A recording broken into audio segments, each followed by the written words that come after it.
नमस्कार दोस्तों, आप सबका स्वागत है आपके अपने मन शिक्षा ज्योति पर। दोस्तों, जैसा कि मैंने आपसे वादा किया था, तो लीजिए मैं उपस्थित हूँ आज अपनी ट्रिक के साथ, जो कि समाज से संबंधित है। दोस्तों, आगे बढ़ने से पहले हमको ये जानना होगा कि समास एक्चुअल में है क्या। समास किसे कहते हैं? यहाँ पर लिखा है मैंने, दो या अधिक शब्द समूह या पदों के समूह से जो नया शब्द बनता है उसे समास कहते हैं। समास जानने के लिए हमको कुछ बातों को ध्यान देना होगा, जिसके अंतर्गत सबसे पहला आता है हमारा समस्त पद।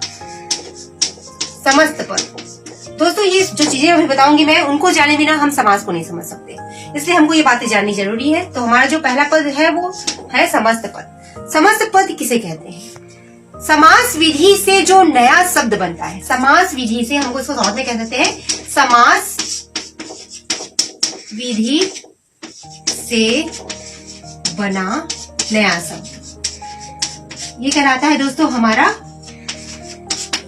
समस्त पद। दूसरा है, हमको जो जानना है, बातें जो जाननी चाहिए, वो है हमारा पूर्व पद। पूर्व पद तो दोस्तों समस्त पद का जो पहला पद है, समस्त पद का पहला पद का प्रथम पद, जिसे हम कह सकते हैं प्रथम पद, वो कहलाता है हमारा पूर्व पद। तीसरा जो है दोस्तों वो है हमारा उत्तर पद। उत्तर पद तो समस्त पद का जो द्वितीय पद है, दूसरा पद, उसे हम कहते हैं उत्तर पद। समस्त पद का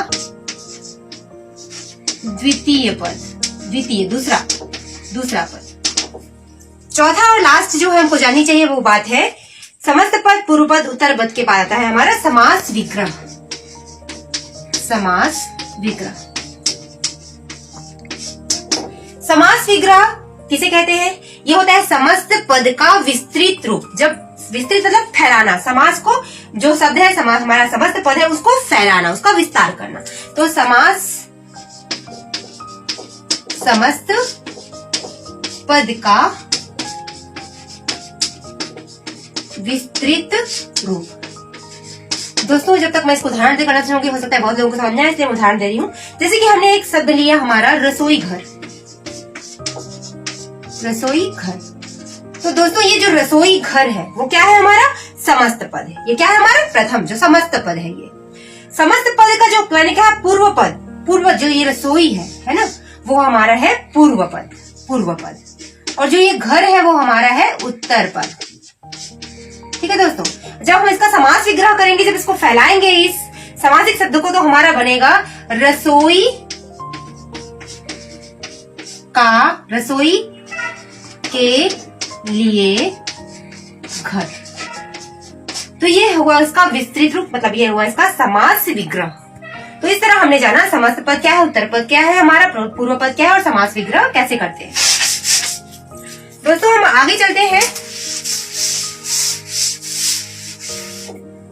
आगे चलते हैं इसके प्रकारों पर।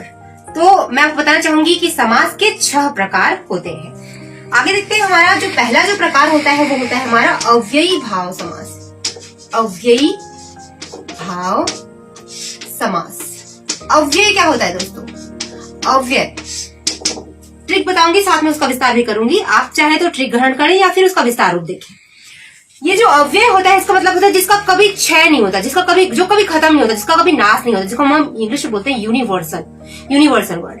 तो हम इसको जो जानना है वो तो ये समझ सकते हैं कि जिसका जो प्रथम पद होता है, इसका जो प्रथम पद जिसको हम पूर्व पद कहते हैं, पूर्व पद अव्यय होता है। अव्यय शब्द होता है कोई जिसका किसी भी स्थिति में नाश या क्षय नहीं होता, ये बना रहता है। तो अव्यय हो सकता है, इसका पूर्व पद अव्यय हो या क्या होता है, उपसर्ग के रूप में होता है।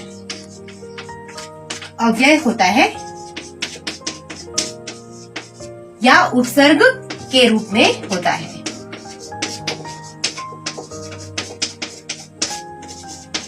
उपसर्ग तो आप सभी जानते हैं दोस्तों। तो ये क्या है, जो हमारा जैसे हमने देखा प्रतिदिन, दिन के साथ प्रति हमारा उपसर्ग हमने यूज किया, इसमें प्रयोग किया है। तो ये हमारा प्रति क्या है दोस्तों? उपसर्ग है।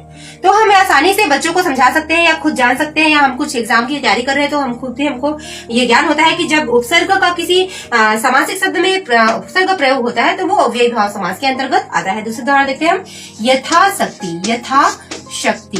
दोस्तों यहाँ पर जो यथा है वो क्या है दोस्तों, वो है हमारा अव्यय। ये किसी भी दशा में इस यथा का नाश नहीं होता, इसका क्षरण नहीं होता, तो ये है हमारा अव्ययी भाव समास। पूर्व पद अव्यय होता है या उपसर्ग के रूप में होता है। दूसरा देखते हैं दोस्तों, हमारा जो दूसरा है वो है तत्पुरुष समास। तत्पुरुष समास, इसको अगर विस्तृत रूप में मैं आपको समझाऊं तो ये बोल सकती हूँ कि जो तत्पुरुष समास होता है इसमें जो हमारा पूर्व पद होता है वो गौण होता है और जो उत्तर पद होता है वो प्रधान होता है। पूर्व पद गौण, गौण गौण का मतलब होता है इंग्लिश में अनइम्पोर्टेंट, जिसका कोई महत्व नहीं होता। पूर्व पद गौण होता है और उत्तर पद जो द्वितीय पद होता है उसकी प्रधानता होती है। अब इसको कैसे पता चलेगा कि द्वितीय पद हमारा पूर्व पद गौण है और जो उत्तर पद है वो इम्पोर्टेंट है? तो इसको देखते हैं कि जब मैं उदाहरण लेती हूँ, जैसे हम लेते हैं हम राजकुमार, राजकुमार। दोस्तों आप इसको राजकुमार को बोलते समय इमेजिनेशन करते हो तो आपके सामने क्या आता है, राजा आता है। राज का मतलब राजा और कुमार का मतलब बेटा। तो जब राजकुमार आप बोलते हो तो आपके सामने राजा आता है या राजा का बेटा आता है? तो राजा का बेटा आता है डेफिनेटली। तो ये क्या है हमारा, ये गौण हुआ और जो कुमार उत्तर पद है वो प्रधान हुआ। उसी तरह हम रसोई घर को भी ले सकते हैं, रसोई घर। दोस्तों रसोई घर बोलते समय हमारे सामने खाना आता है, पकवान तरह तरह के आते हैं, या फिर वह कमरा आता है जिसमें वो पकवान बनता है, तो वो कमरा आता है जिसमें वो पकवान बनता है। तो इस तरह से हमारा रसोई घर में जो है वो हमारा तत्पुरुष समास हुआ है। एक इसकी ट्रिक है दोस्तों, बहुत अच्छी है, बच्चों के लिए तो बहुत इंपॉर्टेंट है और बहुत सरल तरीके से आप इसको समझा सकते हो। वो है कि तत्पुरुष समास को जब हम विग्रह करते हैं तो इसके बीच में जो होता है, बीच में दोस्तों यहाँ पर लिखना चाहूंगी मैं, ट्रिक जो है उसके समास विग्रह करने पर, समास विग्रह करने पर बीच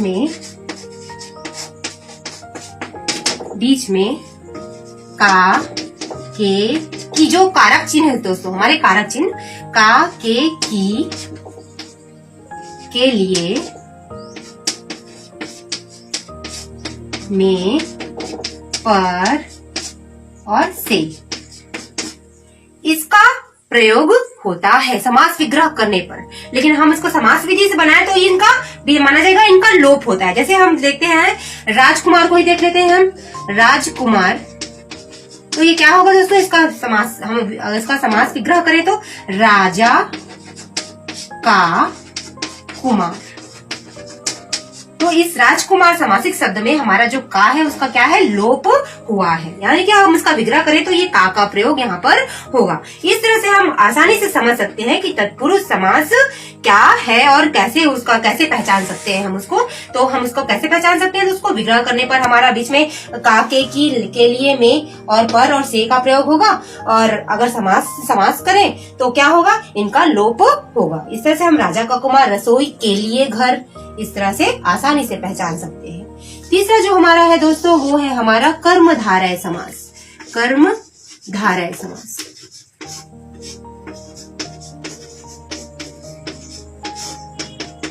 दोस्तों कर्मधारय समास में क्या होता है, जो प्रथम पद विशेषण के रूप में होता है। प्रथम पद क्या होता है, इसका विशेषण होता है। प्रथम पद विशेषण होता है, मैं इसको विस्तृत रूप से समझा रही हूँ आपको। प्रथम पद विशेषण होता है या फिर द्वितीय पद की तुलना की जाती है।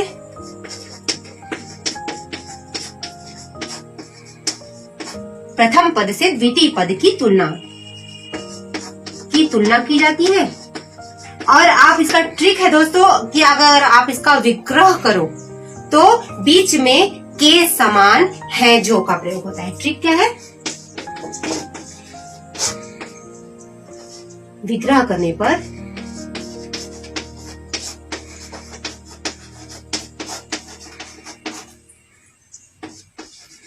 के समान है जो का प्रयोग होता है। इसको जानते हैं उदाहरण के माध्यम से।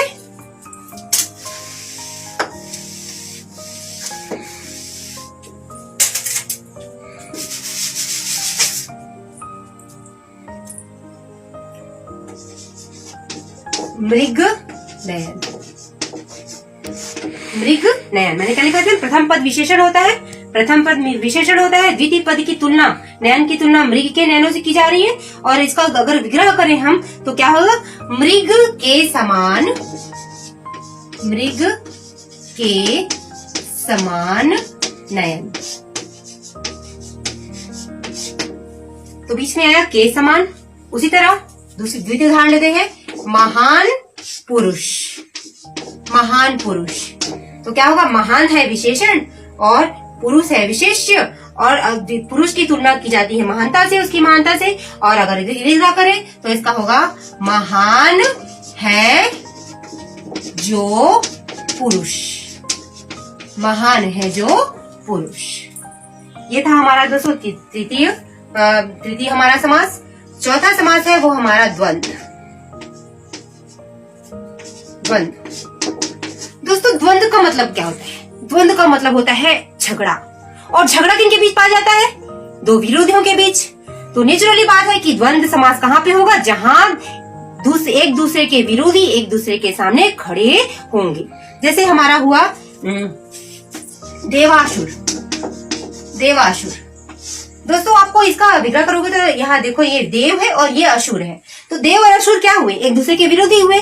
दोनों में एक दूसरे के से आगे बढ़ने की होड़ होती है, प्रतियोगिता पाई जाती है। तो जहां पर एक दूसरे के विरोधी हो, यहाँ एक दूसरे से प्रतियोगिता हो, या फिर जरूरी नहीं कि विरोधी हो, जैसे हमारे माता पिता, हवा पानी क्या है? ये एक दूसरे के पूरक है। मतलब जितना हमारा इम्पोर्टेंट एक चीज है उतना ही इम्पोर्टेंट दूसरी चीज, मतलब दोनों चीज हमारे लिए आवश्यक है। वहां पर भी हमारा द्वंद्व समास पाया जाता है। तो देवासुर इसको हम आसानी से पहचान सकते। विरोधी शब्द,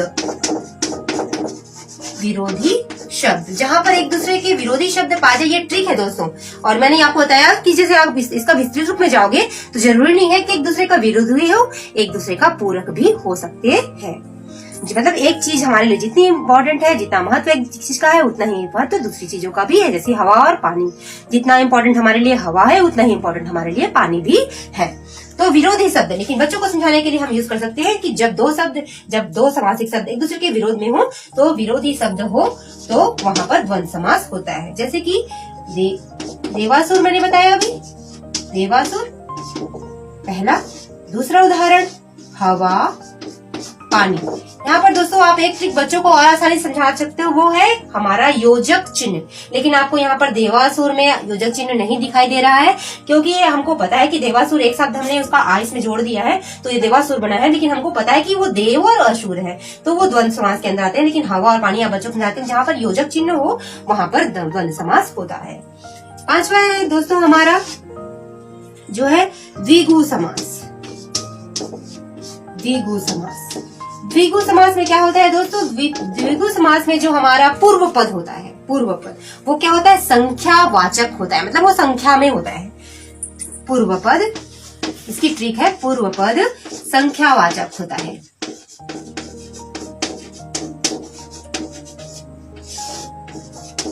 हमको तो पता ही है संख्यावाचक है ना। तो जैसे कि हमारा हो गया हमारा नवरत्न। नवरत्न, रत्न कितने हैं दोस्तों? 9 की संख्या बता रहा है ये, तो ये क्या हुआ? हमारा द्विगु समास हुआ। उसी प्रकार हम लेते हैं चौराहा। चौराहा, कितने राह है? 4 है, तो चौ मतलब 4। तो जो हमारा प्रथम शब्द या पूर्व पद जिसे हम कहते हैं वो संख्यावाचक हो तो वो हमारा द्विगु समास होता है। अंत में दोस्तों, अंत में होता है हमारा बहुब्रीहि समास। छठवां और अंतिम हमारा समास है वो है बहुब्रीहि समास। बहुब्रीहि समास में दोस्तों जो हमारा पूर्व पद और उत्तर पद दोनों ही गौण होते हैं, मतलब दोनों का ही महत्व नहीं होता और किसी अन्य पद की ही प्रधानता होती है। मतलब हम उस समासिक शब्द को देखकर ये जानते हैं कि जो वो बता रहा है वो दूसरी चीजों की ओर संकेत कर रहा है, दूसरे पद की ओर संकेत कर रहा है। दोनों पद गौण होते हैं।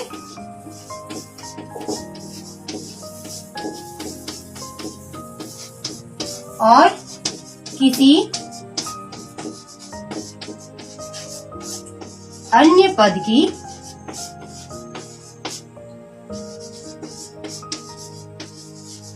प्रधानता होती है। मतलब वो जो समासिक शब्द है जिसका उसका पूर्व पद और उत्तर पद दोनों मिलकर किसी और पद की ओर संकेत करते हैं। जैसे हमारा हो गया लंबोदर, इसको अगर हम समास विग्रह करें तो है जिनका का प्रयोग होता है। लंबा है उदर जिनका, इसका ट्रिक जो हम है वो बोल सकते हैं कि है जिनका, समास विग्रह करने पर है जिनका का प्रयोग होगा। ठीक है, तो लंबा है उदर जिनका, यहाँ पर जो हमारा है, यहाँ पर जो जिसके बारे में बताया जा रहा है उस चीज को हम इंगित करेंगे।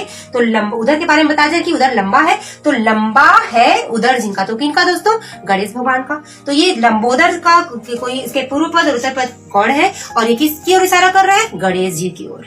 वैसे ही त्रिनेत्र, अब दोस्तों ये त्रिनेत्र मैं आपको यहाँ पर बताना चाहूंगी कि जहां पर आपको समास पहचानना है और वहां पर आपको द्विगु समास या फिर बहुब्रीहि समास की में से एक में चिन्ह लगाना हो तो आप बहुब्रीहि समास को टिक कीजिए, क्योंकि प्राय वहां पर बहुब्रीहि, जैसे त्रिनेत्र को ही लीजिए, त्रिनेत्र, तीन है जिनके नेत्र, किनके? भगवान शंकर के। तो त्रिनेत्र क्या हुआ? हमारा बहुब्रीहि समास हुआ। तो जहां पर इन दोनों में आपको असमंजस की स्थिति आए वहां पर आप बहुब्रीहि समास में ही चिन्हांकित कीजिए। धन्यवाद दोस्तों, ये था मेरा समास का ट्रिक और मुझे इस तरह देखने के लिए आपका बहुत बहुत धन्यवाद। मेरा मनोबल यूं ही बनाए रखें और मेरे साथ बने रहें।